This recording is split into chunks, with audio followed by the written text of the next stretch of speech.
Hello friends, मैं हूँ मोनिका और वेलकम करती हूँ आपका अपने चैनल में। जैसे कि हम अपने पिछले कुछ वीडियोस में काउंसलिंग के बारे में बात कर रहे हैं। अब एक कोई क्लाइंट या फिर कोई इंसान काउंसलर के पास क्यों आता है? जब वो परेशान होता है, जब कुछ ऐसा है जो वो खुद से उस चीज़ का सलूशन नहीं निकाल पा रहा है। हो सकता है इसकी वजह से उसकी फैमिली लाइफ में प्रॉब्लम आ रही हो या फिर उसकी वर्क प्लेस में प्रॉब्लम आ रही हो। और काफ़ी बार तो जब कोई इंसान परेशान होता है तो उससे उसकी हेल्थ पे भी बहुत ज़्यादा इम्पैक्ट पड़ता है।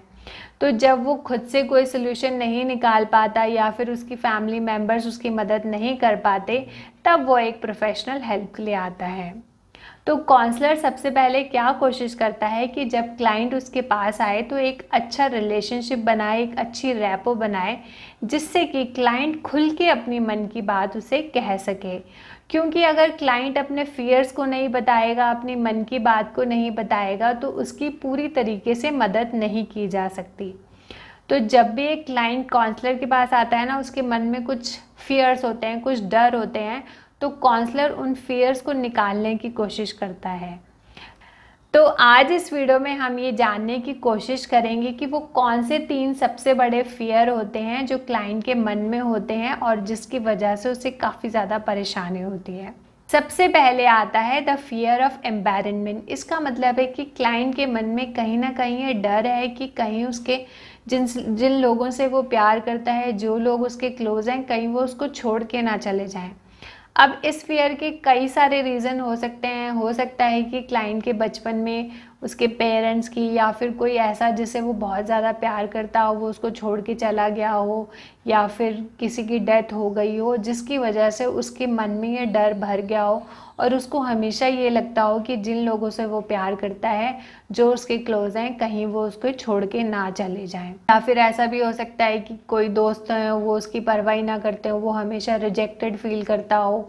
कभी कोई पार्टी हो तो वो उसको लेके ही ना जाते हो, तो उसको लगता है कि लोग उसको जो है छोड़ के चले जाते हैं। या फिर ऐसा भी हो सकता है कि जिससे वो प्यार करता हो वो बंदा बहुत ज़्यादा बीमार हो गया। अब कोई इंसान खुद ही बीमार है तो वो आपकी इमोशनल नीड्स या फिर जब उसके साथ आप जिस तरीके का टाइम स्पेंड करना चाहते हैं वैसा टाइम स्पेंड ना कर सकें, तो कहीं ना कहीं आपको फिर से ऐसा लगता है कि कहीं ये मुझे छोड़ के ना चला जाए या फिर ये इंसान मुझसे छूटता जा रहा है। और अगर किसी का कोई रिलेशनशिप है या फिर गर्लफ्रेंड बॉयफ्रेंड है या फिर हस्बैंड वाइफ ही हैं, किसी ने धोखा दे दिया या फिर डिच कर दिया या फिर अफेयर चला दिया, एक्स्ट्रा मैरिटल अफेयर, तब भी मन में एक फियर बैठ जाता है, ऐसे डर बैठ जाता है कि अब मुझे कोई भी छोड़ सकता है, मैं किस पे विश्वास करूं, मैं तो इस दुनिया में अकेली ही रह गई या फिर अकेला ही रह गया। फिर ये फियर इसलिए हो सकता है कि किसी इंसान पे कोई बहुत ज़्यादा ट्रस्ट करता है, उसको लगता है कि ये तो मेरा बेस्ट फ्रेंड है, और वही फ्रेंड आपको धोखा दे दे, तो आपको लगता है कि अब तो मैं बिल्कुल अकेला ही रह गया। तो जब भी कोई क्लाइंट किसी काउंसलर के पास होता है तो ये 3 फियर में से उसके मन में ये फियर हो सकता है जिसकी वजह से वो परेशान हो।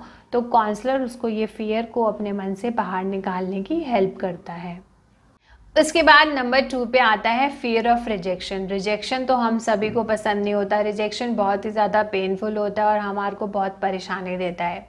पर अगर किसी इंसान को रिजेक्शन इतना ज़्यादा परेशानी दे रहा हो कि उसको हर वक्त ही सर दर्द होती जा रही है, वो कुछ और कर नहीं पा रहा, उसका काम में मन नहीं लग रहा, उसके रिलेशनशिप ख़राब हो रहे हैं, वो चिड़चिड़ा होता जा रहा है, वो किसी से अच्छे से बात नहीं कर रहा, और रिजेक्शन की वजह से ना सिर्फ मन की परेशानी है बल्कि उसके सिम्टम्स जो है, फिजिकल सिम्टम्स जो हैं, वो बनते जा रहे हैं, तो उस केस में काउंसलर की हेल्प की ज़रूरत होती है।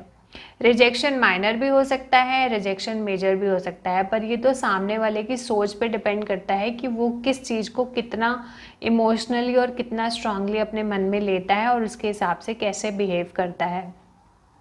अब किसी के लिए ये बहुत छोटी बात हो सकती है कि उसने फ्रेंड को मैसेज किया और उसने रिप्लाई नहीं किया, तो वो कुछ ज़्यादा सोचेगा नहीं।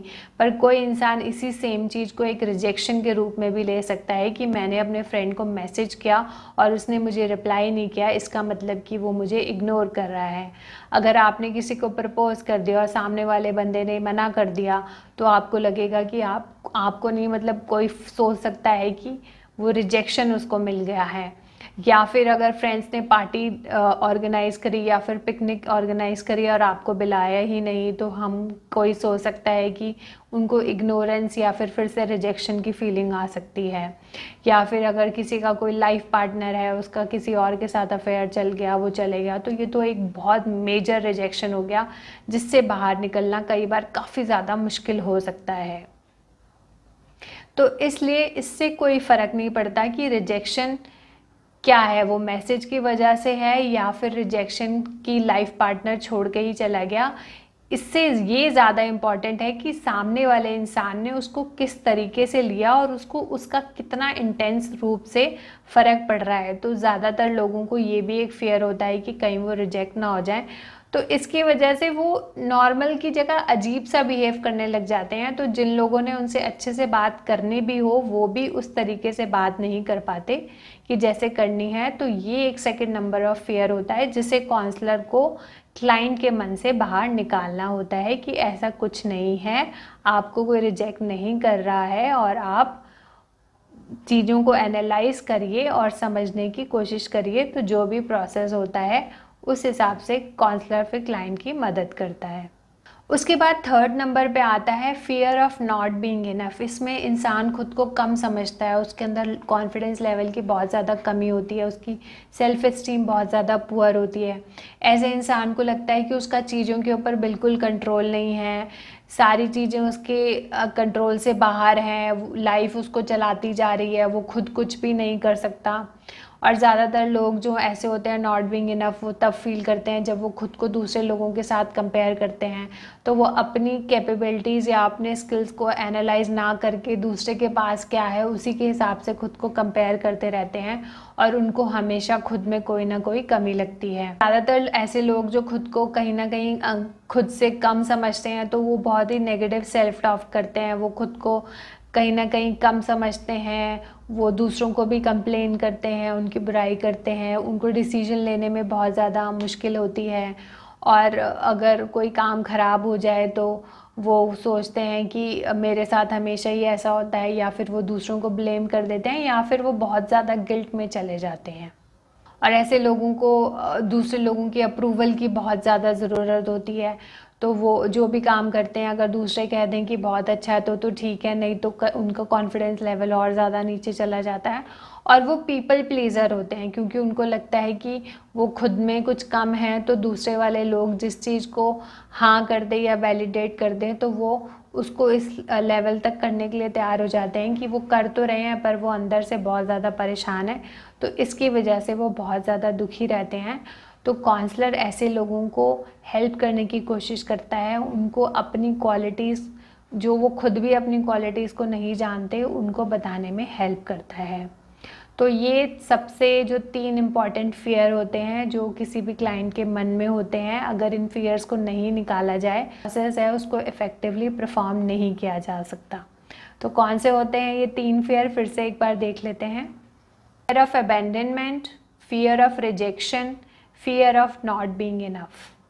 तो दोस्तों आज इस वीडियो में हमने जाना the fears of client. Next video में हम जानेंगे कि कौन सी फिज़िकल सेटिंग्स होती हैं जिससे कि काउंसलिंग प्रोसेस बहुत ही ज़्यादा इफ़ेक्टिव बन सकता है। तो मैं कोशिश करूँगी ऐसे ही लाती रहूँ इन्फॉर्मेटिव से वीडियोस फटाफट। तब तक के लिए नमस्कार दोस्तों, मैं हूँ Monika. Wish you all health and happiness. Take care, bye, thank you.